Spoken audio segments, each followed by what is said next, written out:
Please welcome Corporate Vice President of Microsoft 365 Security, Rob Lefferts.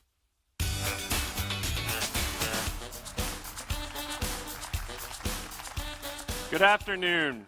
Thank you for joining us for this critical conversation, whether you're live in the room or watching it streaming. Trust is the word that leaps out from that video, and it is trust that is fundamental to everything we do and get done, whether it's trust in the people that you work with or trust in the digital environment, the digital estate where we are productive every day. Today we will have a conversation about how we help you, our key partners and IT professionals in this room, build greater trust for your employees to be more and more successful at the work that they do using the tools and expertise that we help provide you. Every minute, $1 million is lost to cybercrime. That's a stunning number, and in many ways, it's not news. It's an ongoing conversation about the war that we are fighting, and a war which we now have to turn the tide.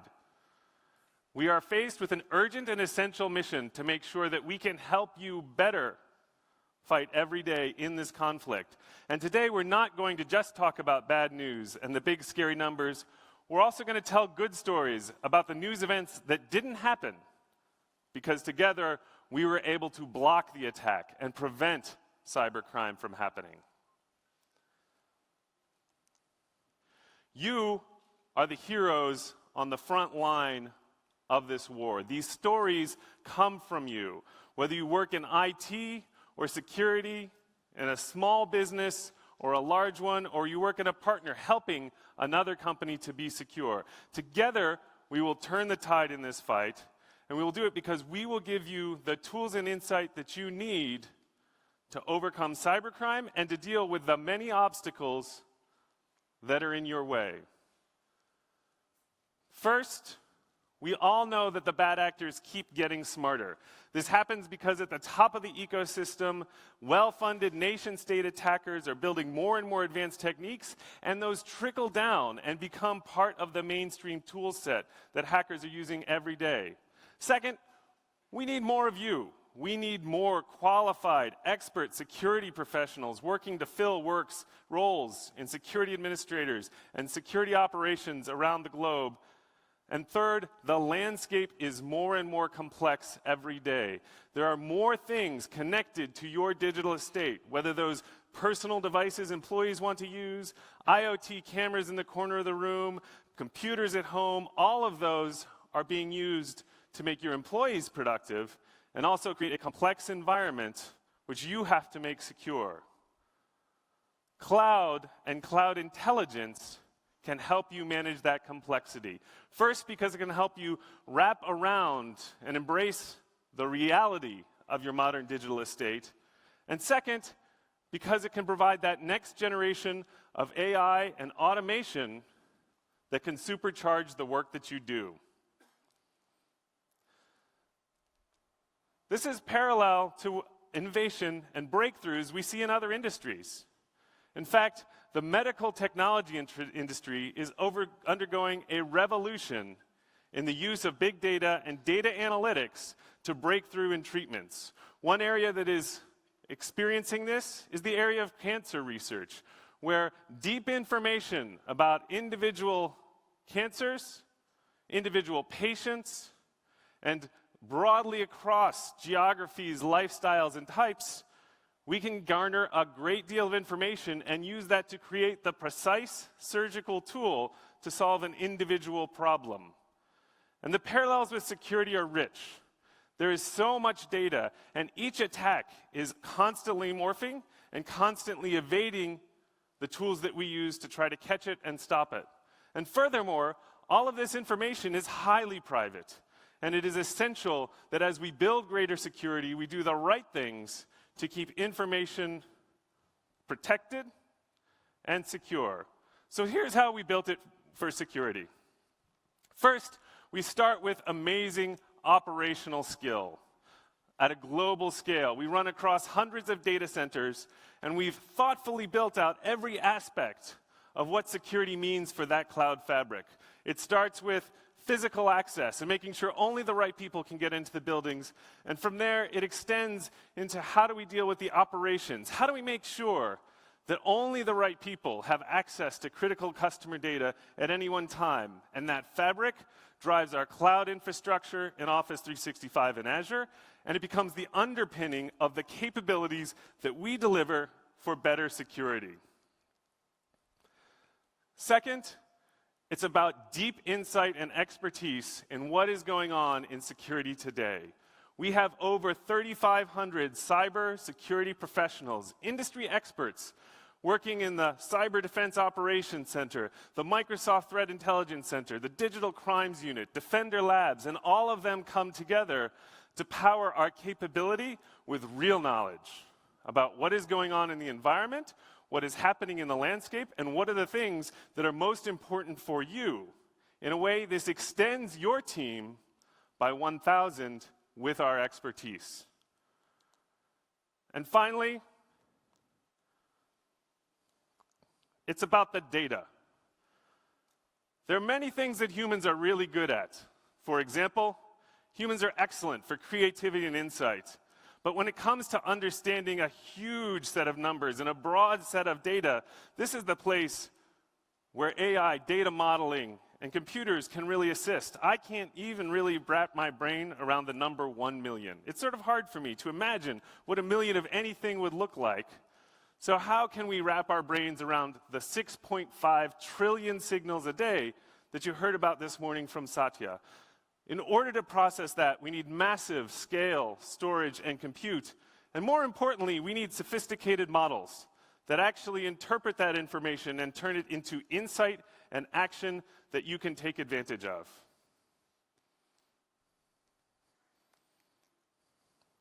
And it really works. Here are examples just over the past year about the news stories you didn't see.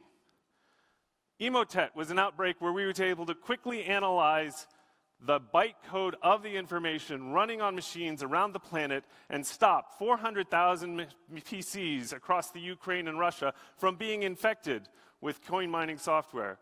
Earthsniff, which you heard Satya talk, was about spotting the needle in the haystack by being able to detect obfuscated macros running in word memory before they were able to download malicious payloads. And phishing campaigns are being run against your users every day. We estimate we block about 700 million malicious phish emails every month in Microsoft 365. This isn't spam. This is targeted to steal credentials from your users, and the best protection is that they never even see the email. Today, we'll walk through a whole suite of enterprise-class tools to protect your environment. And here's a metaphor, a little bit simplistic, to help you think about it. It starts with a house. And in this house, we'll protect the front door. We'll have monitoring systems to watch everything going on, whether glass is broken or someone's wandering around. We'll understand where is your jewelry, your prized financial documents, and make sure they're locked up safe. And we'll provide you with a regular report card on the things you can do next to secure your house. This is identity, threat protection, information protection, and security management. But of course, your environment is way more complicated than that, because in your companies, you don't even have walls anymore. You live in a world of so many devices and so many SaaS web applications that things can come from anywhere at any time. And we will talk through the enterprise-class security technology that we deliver to you in order to address the concerns of a modern enterprise. We begin with identity and access management. Joy Chick, Corporate Vice President of Identity, will join us on stage. Joy lives and breathes identity security every day. Please join me in welcoming Joy Chick. It's great to be here. So I started at Microsoft over 20 years ago. And back then, Microsoft gave me an office with a machine under my desk that is hardwired to the physical network. Laptops were rare, and smartphones were unheard of. I had a VPN, but I had to dial in. And I used all the apps that's connected to the corporate network. And today, as I look at all of you in the audience, I see many personal phones, tablets, but not a single wire here. You're getting work done. You're using many apps across many devices and from many different networks. This is what put identity right at the center of your security strategy. Because the only thing there's one of is you. Digital transformation is all about you. You, your relationship with your employees, your customers, and your partners. You make your business run more efficient than ever in the world without physical parameters. And you're getting more productive and more secure with the power of the cloud. The move from on-premise to the cloud brings huge benefits, but they also represent huge change. And change can be hard, but we are here to help you. Like Rob said, we have our services, our experts, and our AI that working for you 24/7 around the globe. So here's an example. Using cloud intelligence at the global scale, we're able to detect and block tens of millions of attacks every single day. And many of these attacks are undetectable on your own. But we can detect that when we look at the traffic globally. And as new attack emerges from one part of the world, we can quickly detect and protect you globally. And when those of you have put this to work, we have seen that the compromises has been reduced by 96%. So cloud identity really makes you more secure and more productive. So let me talk for a moment about security and productivity. The end is important here. People talk about security versus productivity. But we've learned that in order to have security, we must have a highly productive environment. And the good news is identity doesn't ask you to choose. It is a powerful tool that enables both security and productivity at the same time. So now let's look at a specific example how identity can improve security and productivity. Identity governance. Identity governance allows you to manage, monitor, and audit your end-to-end identity access management lifecycle. When a user requests a resource access, governance policies ensure access is granted easily, securely, and meet all the security and compliance requirements. So now, let me show you how an admin can grant resource access to a partner company that using this capability. So here, I'm an admin at Adatum Corp. What I want is to enable my sales and marketing team to collaborate with my business partner, Contoso. With the new Azure AD identity governance, I start by creating an entitlement. Entitlements are the cornerstone of identity governance. They allow me to group users, resources, and policies that needed to grant access.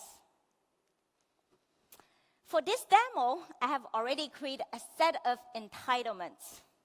So let's look at the sales marketing entitlement that would enable my sales team to work with partner Contoso.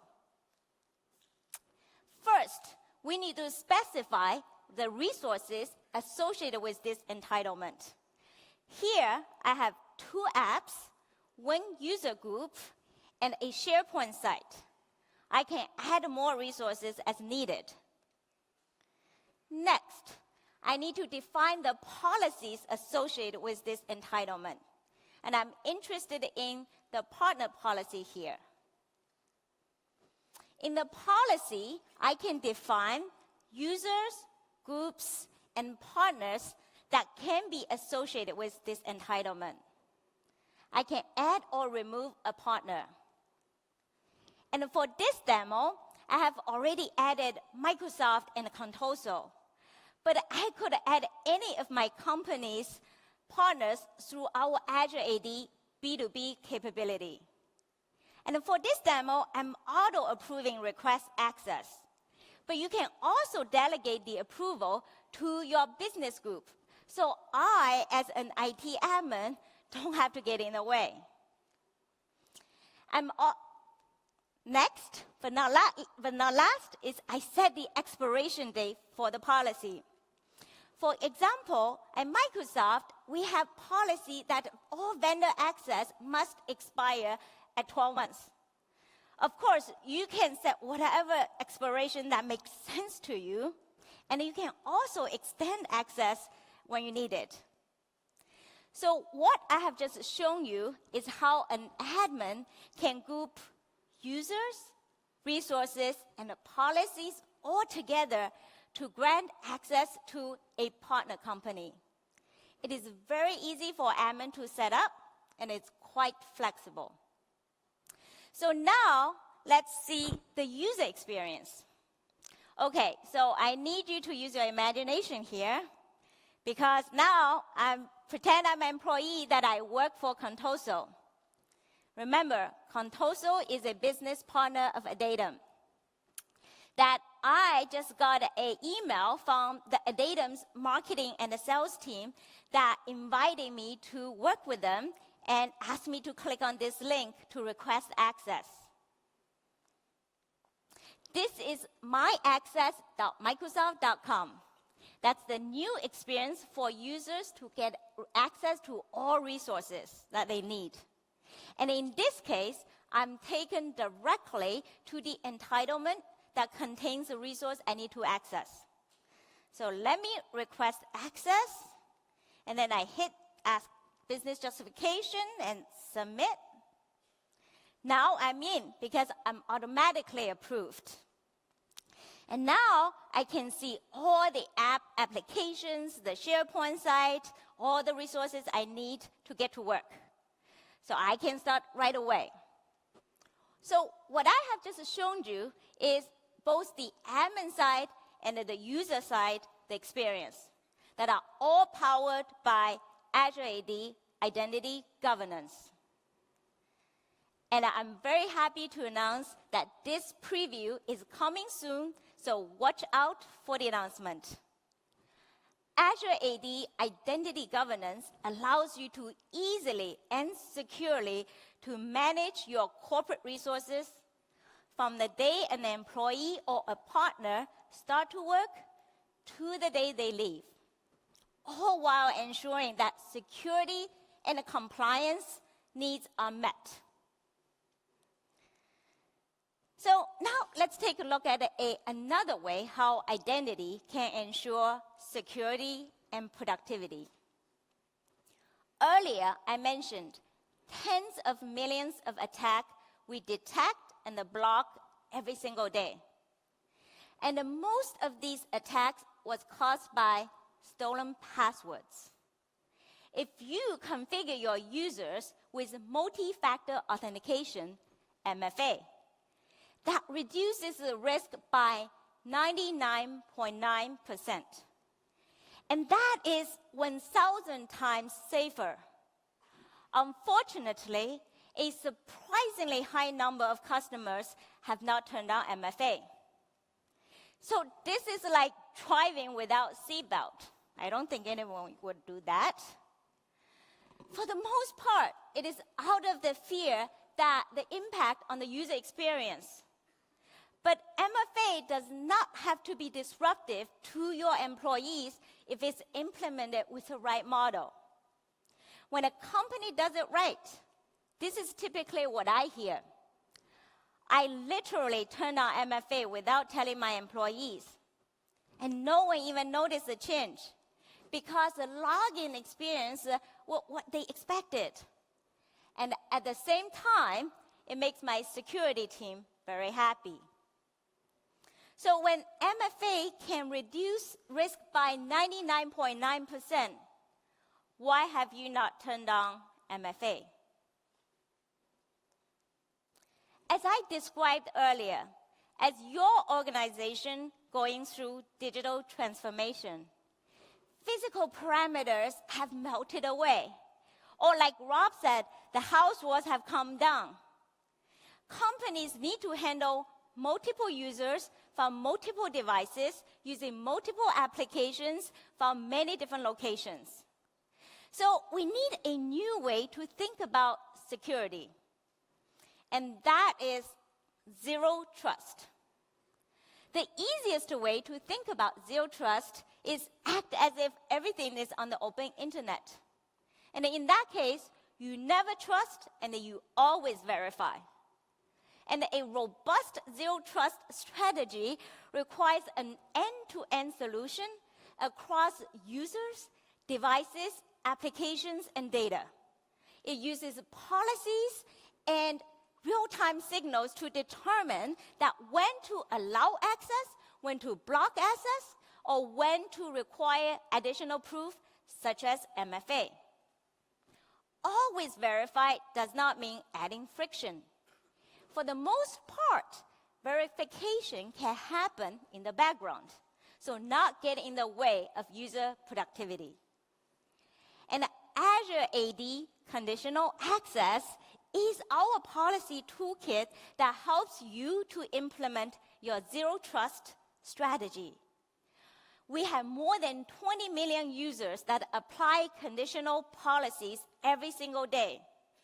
With over 40 terabytes of signals across commercial and consumer services every single day, combined with machine learning and AI, we can prevent attack before they even happen.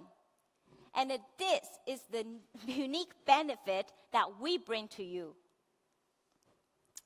So now let's take a look. Let me pick up from where I left off, from the last demo. Remember, I'm an employee at Contoso. Contoso is a business partner with Adatum. That I've just got access to all the resources I need to collaborating with Adatum sales marketing team. So let me get started with the SharePoint site.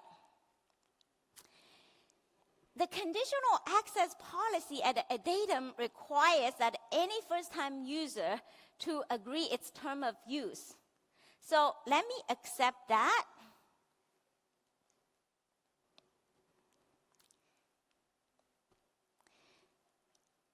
Now I'm in.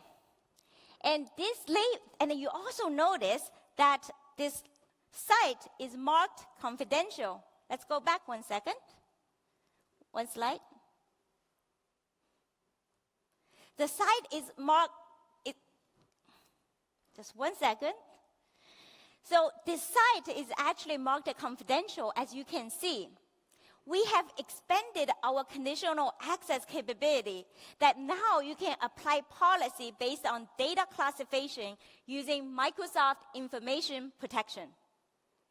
So now let me enter the marketing plan doc. What I see is there's a notification at the top, that yellow label, that tells me that because my device, remember I'm a Contoso employee, that because my device is not managed by Adatum, such that I cannot download or print or sync the file to my device. But I still can get a lot of work done. I can review, I can edit, I can comment. I simply cannot download the file to my device. So this is an example how conditional access can help you to enforce your zero trust strategy, but at the same time to keep you productive. This is a big step forward, but we are not stopping there.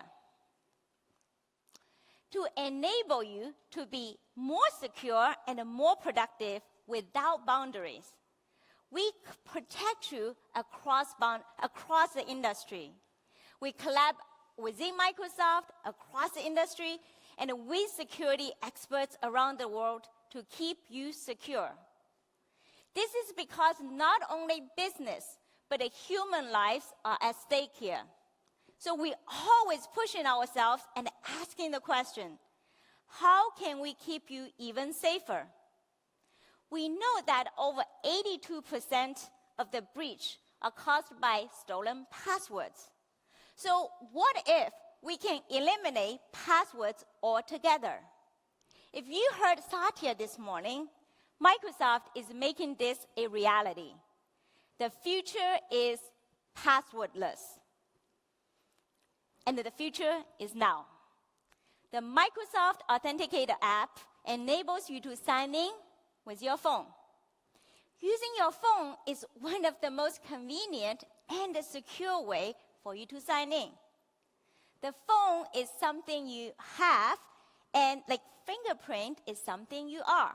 So this is two factors in one. It is as secure as smart card, but much easier to deploy and manage. You can stop phishing, password spray, breach replay, and whatever comes next to attack you. And while doing that, we can provide a great user experience. So here is the power of passwordless. I'm now going to show how this is going to work. This demo is so quick, so don't blink or you'll just miss it. Now I'm coming to my Mac. I'm in Office web app. I choose my email address. And instead of prompting me for a password, I got a notification on my app. So I choose 11, what I see on the screen, and then confirm with my fingerprint. And now that's it. It's that simple. I am very excited to announce the public preview of Azure AD passwords login with Microsoft Authenticator app.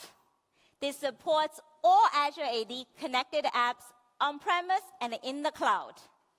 And in addition, we have been working with industry to develop FIDO 2.0, which will enable a whole ecosystem of authenticators, such as hardware security key, fingerprint readers, and much more. Identity empowers individuals and organizations to be more secure and more productive. It is the secure door to modern workplace. So let's embrace it. And here are the 3 steps that I want you to take right away. Turn on MFA. Remember, you can reduce risk by 99.9%. Protect all your apps with Azure AD Conditional Access. And begin your passwordless journey with us. Thank you. Let's welcome Rob back to the stage. Hey, Rob, have you turned on passwords login? Absolutely. I love it. It gets me to work faster. Thank you, Joy.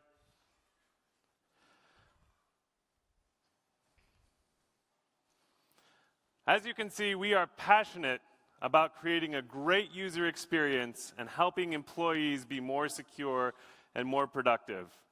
Now I'd like to turn to a very different audience, security operations, or SecOps, working in security operations centers around the globe.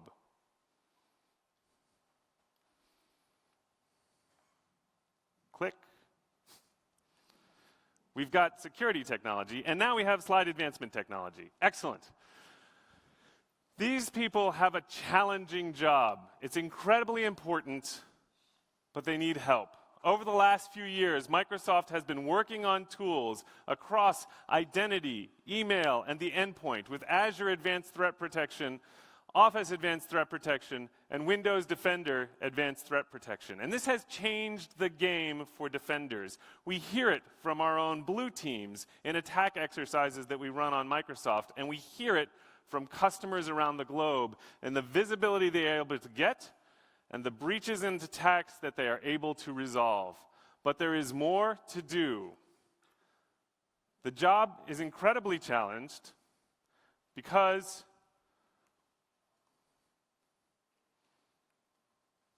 first, disconnected tools. There's, on average, a company has 60 to 80 different tools that they are trying to integrate together and monitor inside of the SOC. And SecOps teams are expected to bounce back and forth between those. Second, these are all generating noise and alerts. And so the most tragic story I ever hear is the one where the alert fired inside of the Security Operations Center, but nobody had time to investigate it. And the breach went unremediated for weeks or months while the SecOps team was busy with other tasks. And finally, these teams have too much to do. They need more help, and they need to move from a world where they are forced to follow up on every single last mundane task and get to automated workflows where cloud intelligence is not only giving them insight, but also taking action on their behalf to drive investigations and to automatically remediate the problem. Today, I am proud to announce Microsoft Threat Protection, bringing together the best of Office, Azure, and Windows Advanced Threat Protection into one integrated experience with enhanced integrated insights coming from the Intelligent Security Graph. On top of that, we use the Microsoft Graph Security API to give access to developers at your companies and partners to take advantage of those insights and build the custom powerful tools to keep customers safe. Microsoft Threat Protection works across all of these pillars around identity, endpoints, user data, cloud apps, and infrastructure. It makes sense of the 6.5 trillion signals per day, and it provides SecOps with the tools that they need to be supercharged and to be superheroes. And again, it really works. It drives real investigations. We hear stories from customers about how amazing things like, we had leftover infrastructure, SQL servers with open RDP ports sitting on the internet, and someone stole admin credentials and used that to break into our environment. Similarly, USB keys are still a threat, despite all of our attempts to educate users about don't pick up that USB key and stick it into your laptop. They still do.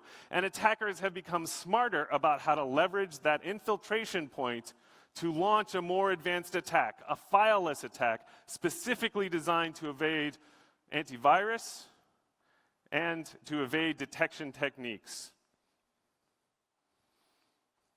And PowerShell tools to harvest credentials and use that to exfiltrate those credentials as well as to spread throughout the organization.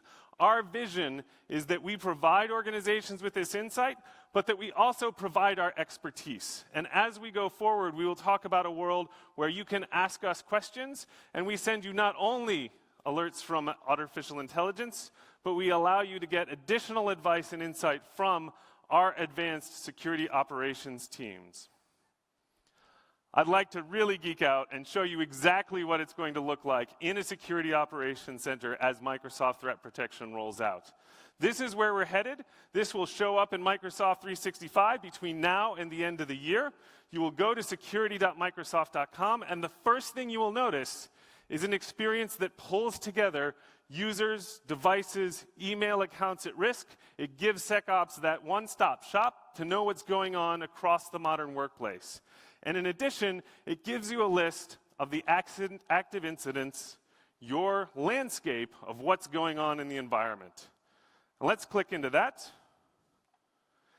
And it gives us stories. These are not alerts. This is not disconnected noise. These are actually together telling the story of how an email arrived to a user, and then that user's endpoint was compromised, and then that moved into other users off of that same endpoint and moved throughout your network. So these are connected views, correlated about the important things happening across your information and organized according to the severity of the individual incident.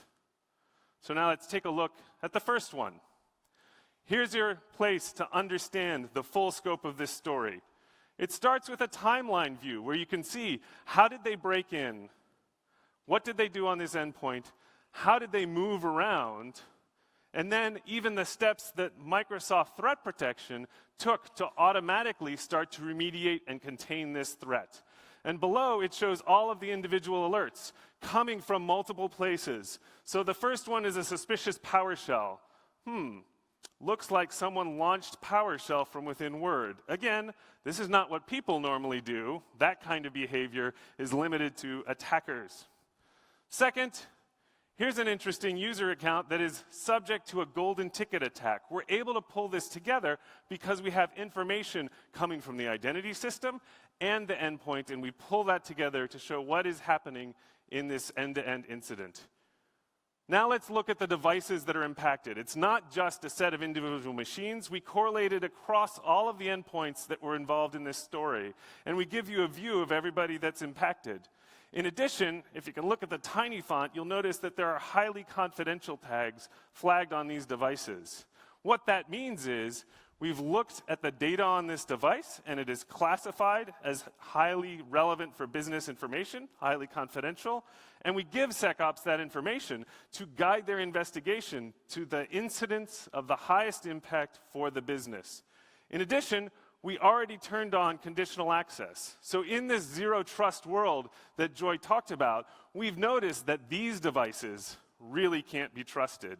And so we've flagged any attempts to log in coming from these devices to require additional MFA, to reset the passwords, or to block access into the limited access mode that you saw Joy talk about. Here are all of the users that were impacted by this incident. And again, this is pulled together by pivoting across all parts of the incident, and you can see we've automatically started to contain this breach by applying conditional access. These users will again all be required to provide additional MFA prompts to make sure it's really them, or even, I don't trust this account anymore, I really need the user to reset their password, or just block access until such a time as SecOps has time to interact with the individual human involved. And it drives an investigation. This is the view of a playbook that Microsoft Threat Protection would use to do end-to-end remediation. It starts with containment. And so the first thing is to make sure you stop the spread. Microsoft Threat Protection will automatically, as you saw, apply conditional access for the users and the devices involved. Second, we need to do a full investigation. The worst possible thing is that we take out only some of the breach without understanding all of the places that the bad people got to. And we do that by really pivoting from, this is the endpoint, let's find all the user accounts on that device. Let's find all the files and processes that were impacted. Now let's search through the entire enterprise to find other places where those files show up, other places where those users log in, and pivot to get the entire scope. Once we understand that, we can build a plan to remediate. And we can take it all out at one time. For many of our customers, they'll start using automated tools in a semi-automated way, saying, show me what you're going to do before you do it, so I can make sure that I trust the action that is about to happen. But as customers grow more confident with our automated tools, more and more they turn on fully automated flows, and the system can go and automatically remediate the incident. So in this case, the suspicious PowerShell was fully remediated. Good news, everybody was saved. Yay! That kind of tool, that kind of artificial intelligence really drives SecOps. But we're going further than that. We're actually connecting them to the expertise that we have and our understanding of the threat landscape. So if you look down in the lower right-hand corner, there's a tile here called Threat News. And what this is actually giving you is new information on the landscape coming from our research teams. So I'll click in there. The first one is a new actor that we made up called Bad Kitten. And we give you a full page of threat analytics about Bad Kitten. I will say that I wish all of our attacker names were as cute and fuzzy as Bad Kitten. Usually they're much scarier than that, but perhaps this is a new trend for us. And we want to understand, how does this organization work? What are they after? Who do they attack? And what is the prevalence across the world? In addition, what has happened in your organization already? And are there users and devices that have already been impacted by this brand new outbreak? And we help you get started in digging deeper into your organization in order to see what might be going on.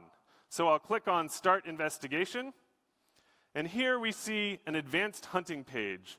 This is incredibly powerful. What's actually being shown is we are using the query language from Log Analytics to allow you to do full queries over 30 days of information aggregated across endpoint and identity to find unique and interesting events in your organization.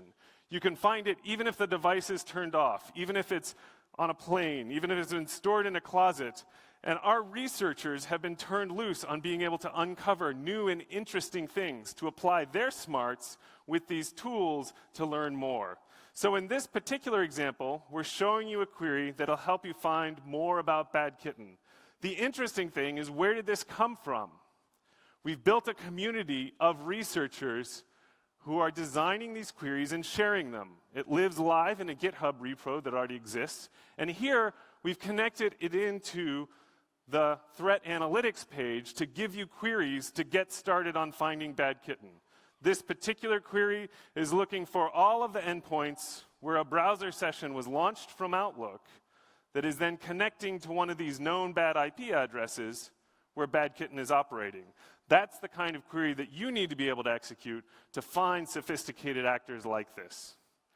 And furthermore, you can schedule that query to rerun on a regular basis. It becomes an active monitor to help you fire new alerts in your organization.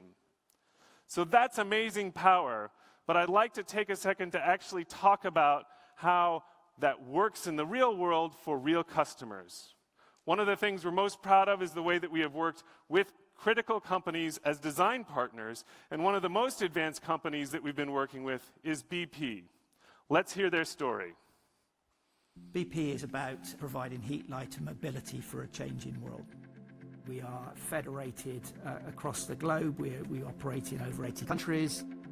We have very complex business models. So I think BP, like every other company, is now recognized to excel in business, you have to digitally transform. Security is so important to us because we hold a cyber incident as one of BP's high priority group risks. So we've got to make sure that we are managing that information appropriately and applying the right controls around that. If you can get people to use the product consistently in a standardized way, it reduces the threat landscape. As a CISO, the greatest benefit I see from Microsoft 365 is the integrated nature of the platform, but the most important benefit is we provide our end users with a native, intuitive capability that they're going to use. Please join me in welcoming Simon Hodgkinson, Chief Information Security Officer for BP. Hello, Simon.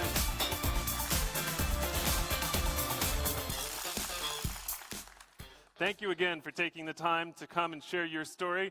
It's great for us to hear, and I know that it's great for everybody here. Thanks, Rob. It's a real pleasure to actually be invited along, actually. Thank you. Great. BP's digital estate is vast. Across all of the refinery and the retail shops, it's amazing. I can only imagine what it is that keeps you up at night. What are you worried about? Well, as you said, we are one of the world's energy leaders. We have a vast network across the globe. We support literally thousands of users, 80 different countries. At the same time as every aspect of our business is going through digital transformation.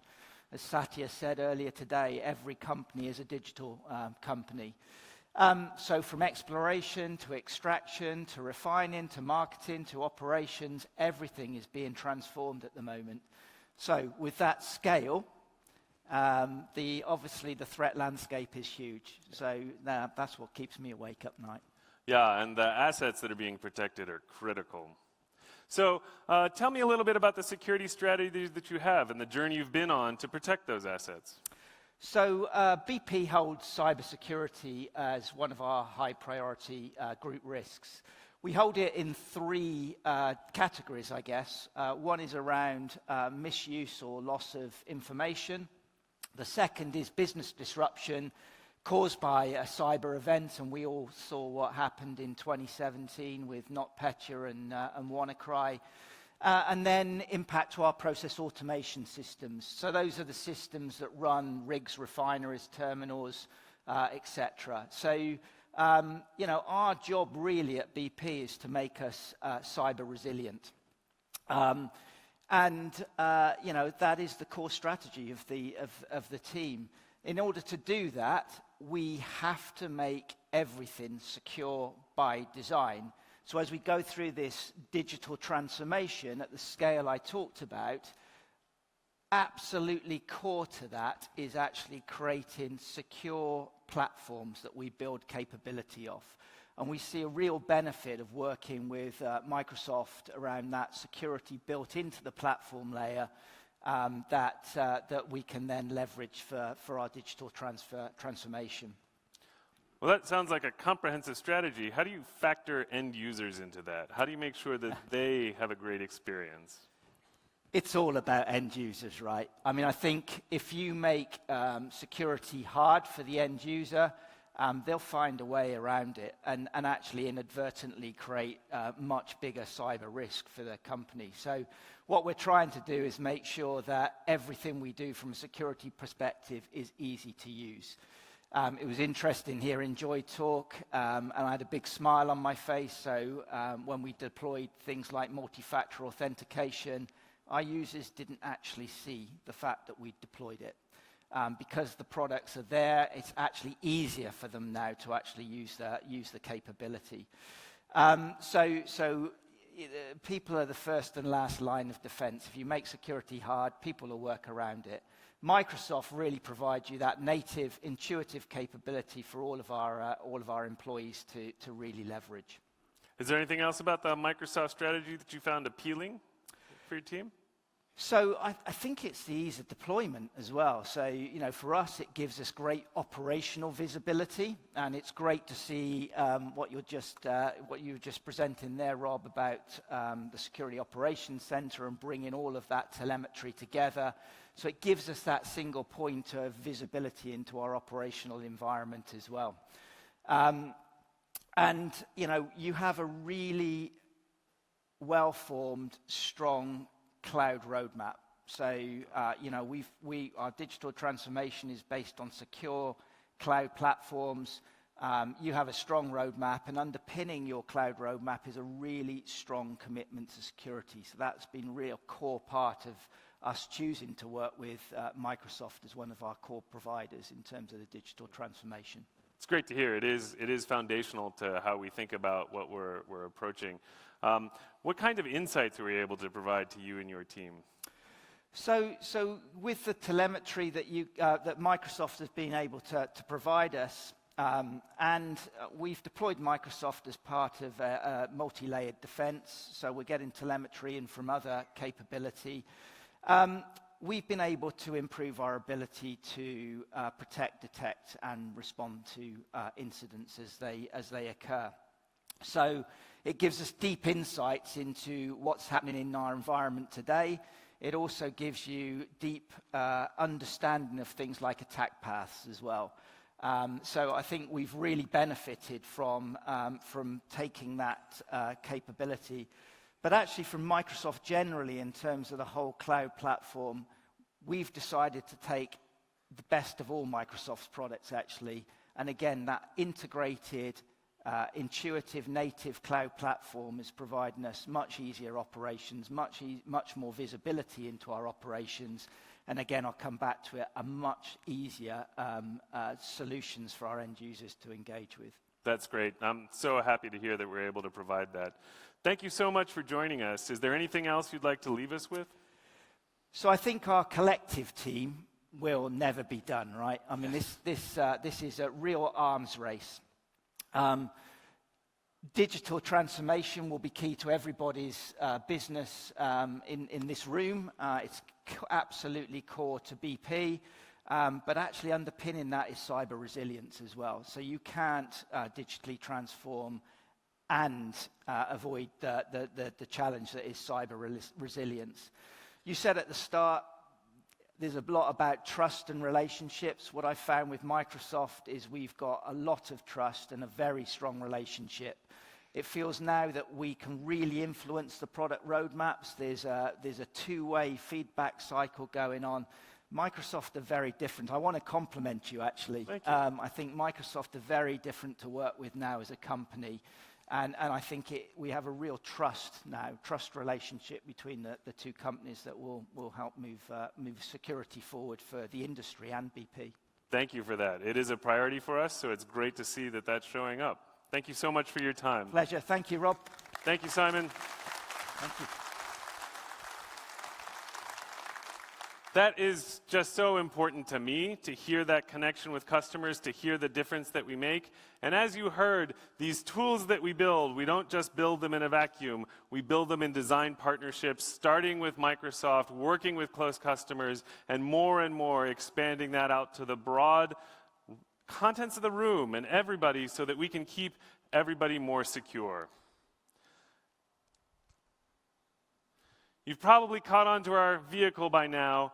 We're incredibly excited about where we're going with Microsoft Threat Protection, but you can get started today. Go to security.microsoft.com, and it will lead you into Office, Windows, and Azure Threat Protection. Deploy those and supercharge your security operations teams.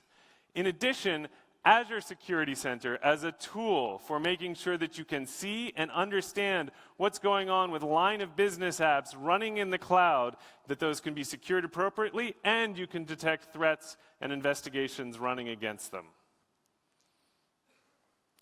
Threat protection is really exciting. In many ways, it is the thrill of the hunt. Finding these bad guys, stopping them while they're doing bad things.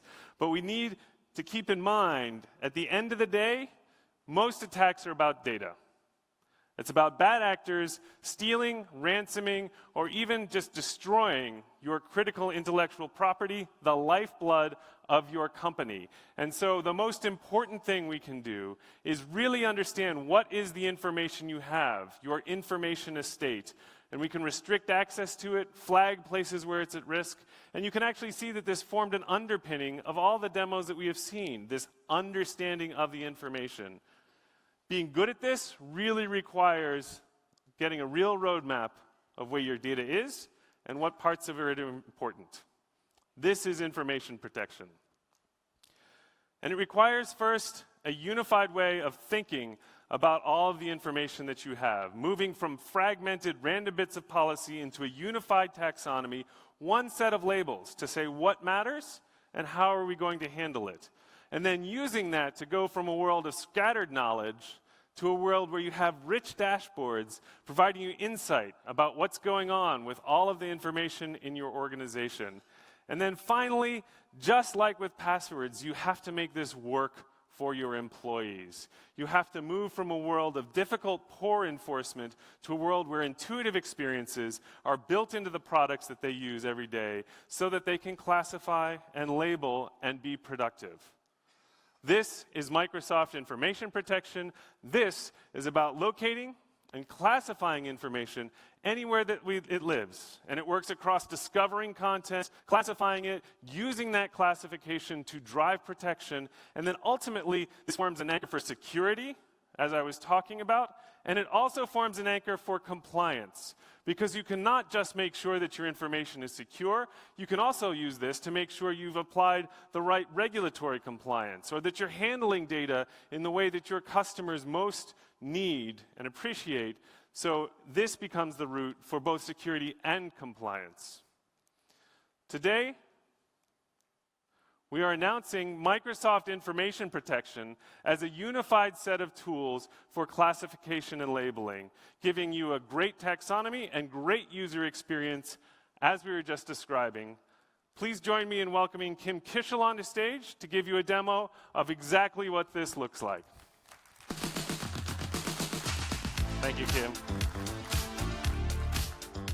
With Microsoft Information Protection, we're providing an integrated and consistent information protection experience for IT admins and end users. And we're rolling out a new unified labeling experience that gives you a single place to configure all of your sensitivity labels for use across Microsoft security solutions. So let's take a look. Here, I'm in the new Microsoft Security Center, where I can easily create or modify my labels. And I can set up sensitivity labels for my data protection, as well as retention labels to address compliance and enforce data governance policies. For now, let's take a closer look at sensitivity labels. Here at the bottom, you can see that I've already configured several of those for my organization. The general label, for example, is for non-sensitive content and okay for public consumption. The confidential finance label, on the other hand, is specifically for sensitive financial information, such as credit card data or social security numbers. So let's take a look at some of these settings. What's great about this experience is that I have all of my configuration options in a single flow. And I can set up things such as tooltips to help guide my users, encryption to restrict the access to certain groups or users, and content marking. Here you can see that I've already configured a custom watermark and header for the label to kind of help guide my users visually. With Microsoft Information Protection, we're making it really easy for security admins to get your labeling schema up and running. And we have a lot of customization options if you need them. But now let's talk about end users. For that, I'm going to switch over to my Mac. The end user experience is key because the easier we make it for them, the more likely they are to help you protect the key information of your organization. Here, I'm working on my corporate MacBook, and I'm collaborating on a document. I've already started writing down some information about a fundraiser that we're planning. And I know that in my organization, there's a policy that requires for all content to be labeled. Thanks to the new natively integrated label picker in Office for Mac, I can get access to all of the labels that are available in my organization. Here, in this case, I'm going to select the general label because right now this document doesn't contain any sensitive information. At the bottom of the app, you can now see that it was automatically applied to the properties of this document. Native labeling in Office for Mac was one of the biggest feature requests that we've had from customers, and I'm really excited to announce that this is rolling out in public preview starting today. Now, let's switch to my mobile phone. We know that mobile productivity is the new normal, and we want to make sure that security travels with it. Here on my Android phone, I have that same document up, and when I go into the editing mode, you will see in a minute that in the native menu experience, under Home, I have that same label picker that we just saw on my Mac. As I access that, I get the same labels that we saw are available in my organization, and of course the general label is already applied because I just did that on my MacBook. And lastly, let's move over to Windows. Let's pretend I'm now working from home, and of course I want to continue working on that document. As I bring that up on my personal Windows 10 machine, the first thing that I notice is that my coworker Nestor has added some information, including credit card data, which is considered sensitive content. As a result, the document was automatically reclassified and is now labeled as confidential finance. I can see that by the custom watermark that is now applied across the document, as well as the label up at the top of the document. Now, the key thing about what I just said is that this happened automatically. While we want to empower end users to label their own documents and emails, as an organization, you need to make sure to protect your sensitive information when it's stored in the cloud. And to help you better understand what happened in the background, I'm now going to move over to Microsoft Cloud App Security and look at one of the policies that we've configured here, which made this possible. This file policy essentially makes sure that when sensitive content is detected in one of my documents, that it's labeled appropriately. And while we naturally integrate with all of the Microsoft Cloud services, we realize that customers have options today.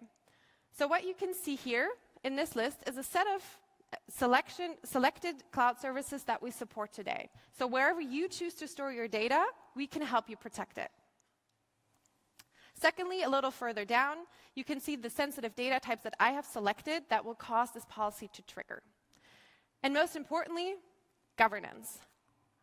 Whenever these data-sensitive files are detected, I want to make sure they're automatically classified correctly, which I've done across a selection of apps down here. Now, there's one last thing that I want to show you, and that's our new integration that goes beyond our native file formats. Here I've taken that same document and I've converted it into a PDF document. As you can hopefully see by the watermark, is that the classification traveled with the document. Here up at the top, you can see that it's part of the document's properties and that it's part of the native PDF file format. With Microsoft Information Protection, we're making sure that you can protect your information across the devices of your choice, across the cloud services of your choice, and beyond native file formats. And we're making it really easy for IT admins to set this up and seamless for end users. And with that, I'm going to hand back to Rob. Thank you, Kim. Information protection is an amazing set of tools to understand where your data is and to make sure you can protect it.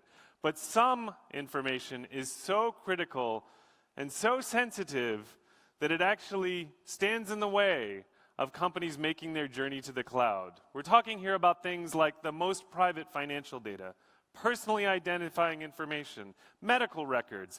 These are the kinds of things where, as organizations move to the cloud, they ask the question, how can I be sure that information is protected throughout its entire life cycle?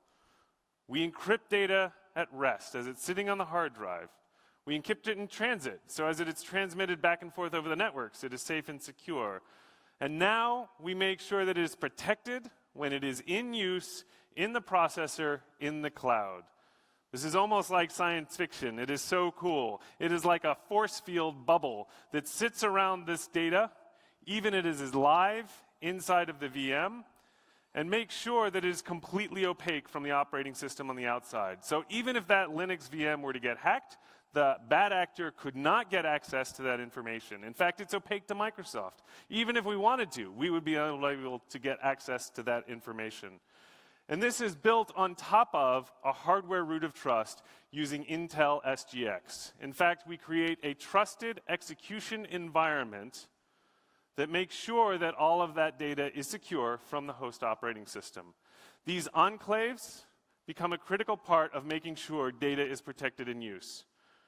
And we deliver an SDK to help you build the applications that work with this incredibly sensitive data. And so these apps that can run in the cloud and do amazing things like take medical data from multiple parties, build sophisticated cloud models for AI without letting individual parties get access to each other's data. Today, we announce Azure Confidential Computing DCVMs. These are a new class of VMs that are running in our data centers built on top of that Intel SGX technology. And we have concrete things to make sure you get done today.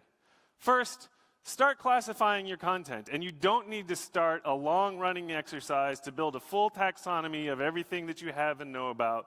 Start with a few simple labels that describe the simple things that all of your users can understand. Critical business data. Create the label, let your users use it. Second, deploy Microsoft Cloud App Security. This can make sure that you track all of your information as it travels around various web applications so that you can protect it and identify it and make sure it all stays safe. And finally, use Azure Confidential Computing VMs to protect that most critical, highly sensitive data across all of the ways it is used in the cloud. Now let's talk about security management. On top of all of the great technology we've talked about today, security is fundamentally sometimes just a game of hygiene and details. And the people who are tasked with doing this have an exciting job of taking advantage of all of this great technology, but they also can have a sometimes thankless job of making sure that the enterprise computing environment is fully secured and fully locked down. For all of the work they do and the hours they spend, at the end of the day, there's really just two outcomes. In the good news, maybe nothing happened. Nobody got hacked, no data was leaked.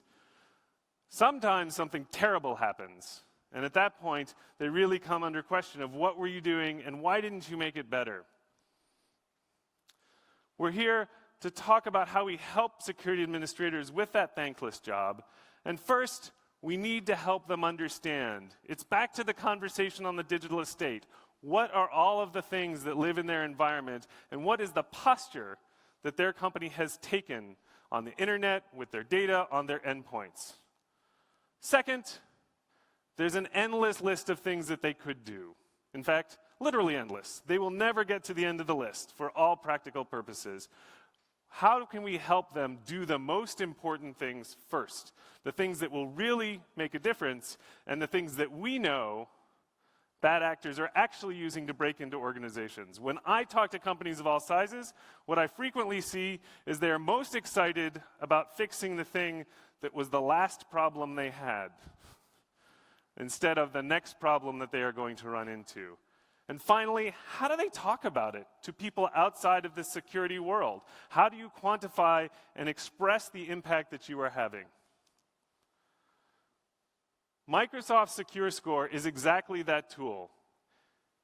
It is a dynamic report card that incorporates factors across your digital estate to help you understand where you are, how you've done over time, and gives you a pragmatic list of actions to take, the things you can use to make your environment more secure. And we've been using this with Office Secure Score and Windows Secure Score, and we have seen first that organizations that go look at their Secure Score make it better over time. They actually show improvement. And second, we know that this causes a reduction in breaches and incidents. Organizations that use Secure Score are 30 times more secure. Today, we are announcing that Secure Score expands to include information from EMS and Azure, and so it covers that full Microsoft 365 estate. Let's take a look at how Microsoft Secure Score can help you. Kim, if you could come back up on stage, and we'll take a look at the demo. Thanks, Rob. All right, for the last demo of the day, I want to give you an early look at the exciting future of security management. Here, I'm in the new Microsoft Security Center. And on the home page, I get a core set of data that can help me manage my organization's security posture. The categories span across identity protection, device compliance, infrastructure, and cloud apps. But let's start at the top with Microsoft Secure Score. What you can see here is my current score for my organization against the maximum score that can be achieved. Now, if you're already using Microsoft Secure Score today, you might be wondering why this number is much higher. As we continue to add new services from Azure and across EMS, this number will naturally increase. Below here, you can see a progression line over time of how you're doing with your score. And at the bottom, the categories that make up your Secure Score.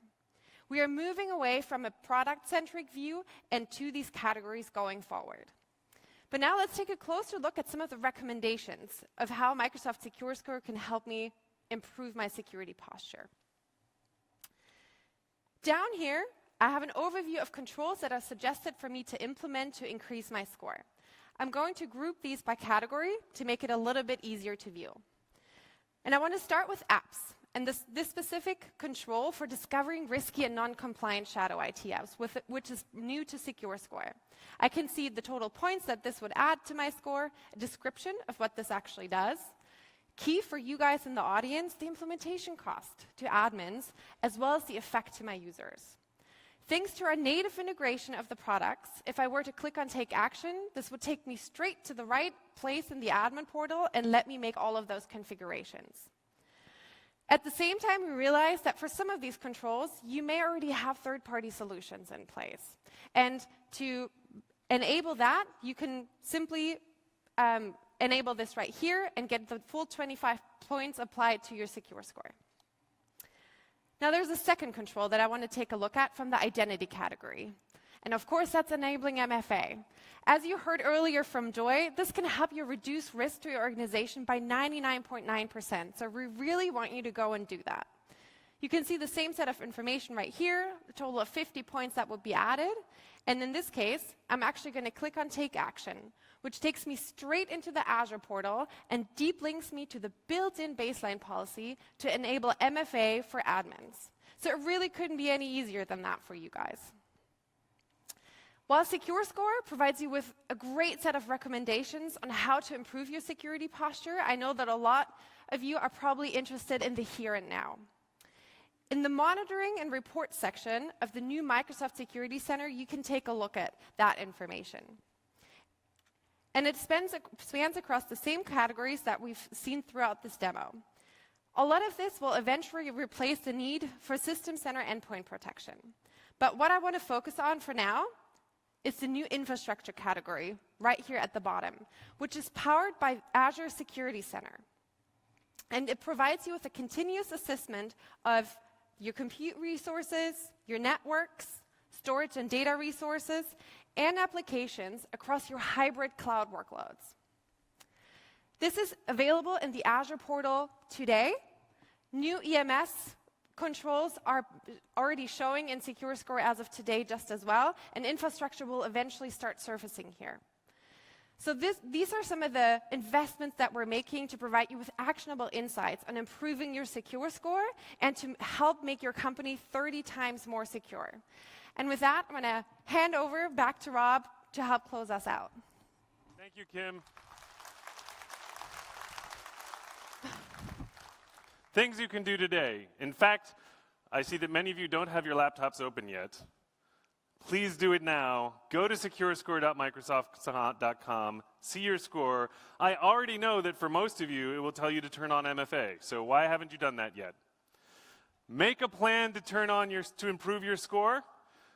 Forget make a plan, do the first thing, please. This is so critical to making sure that you protect your companies. We've talked about a range of great technology. In addition, it's about great partnerships. We are not alone, but we do have an incredible responsibility to work with partners to better protect customers and to build better tech to protect the planet. The Microsoft Intelligent Security Association, built on the power of the Graph Security APIs, is all about enabling partners to bring great ideas, to get access to the intelligence and insight that we get from our cloud, and to build solutions together. In addition to these partners that have been collaborating with us, here are the new companies that have joined us in the Intelligent Security Association to build better partnerships together. Thank you. You heard Satya talk about Azure Sphere. We fundamentally believe that security can't stop with the things that we know about. It has to extend into the world of new IoT devices showing up everywhere. And we have a strategy that works for that, from hardened silicon at the MCU, through a secured kernel, and into a service that runs in the cloud to help monitor and update those machines. And so as an announcement, Azure Sphere has entered public preview. Developers creating those devices can start playing with the dev kits and understand what it looks like to build the next generation of secure devices.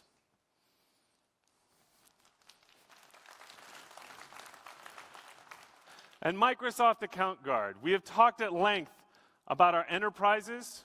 We are also taking all of the amazing enterprise-class technology that we have talked about today, and we are using it to help protect public institutions. This comes first in the shape of all of the great identity technology to make sure that organizations across national, state, and local campaigns can be safe, to alert them when they find problems, and to provide them with concrete advice around how to better protect their environments. As you heard Satya talk about, we have a real responsibility, and we take it quite seriously. Satya talked about Microsoft's mission. Every person and every organization on the planet achieving more. We are grounded in that mission, and nowhere does it show up more than in what we do with security. We want your employees, companies, and businesses to achieve more. But they can't do it if you can't trust your digital estate. Since the start of this talk, $75 million was lost to cybercrime. We are committed to giving you the tools to address this, to turn the tide of the cyber war so that companies can move forward with digital transformation and we can all achieve more. There are two simple things to go do. We are building better tools for you, but things you can do today. In case we haven't said it enough times, just want to make sure you get this. securescore.microsoft.com, and it will guide you through the things we've talked about today. Turning on MFA, taking the journey to passwords, making sure Windows is up to date, making sure you're monitoring your endpoints, and turn on Azure Security Center to have the same level of protection across your cloud-based business applications. Thank you for the partnership. Thank you for the time. Together, we will do what is necessary to help your employees do more and to keep the planet more safe. Thank you very much.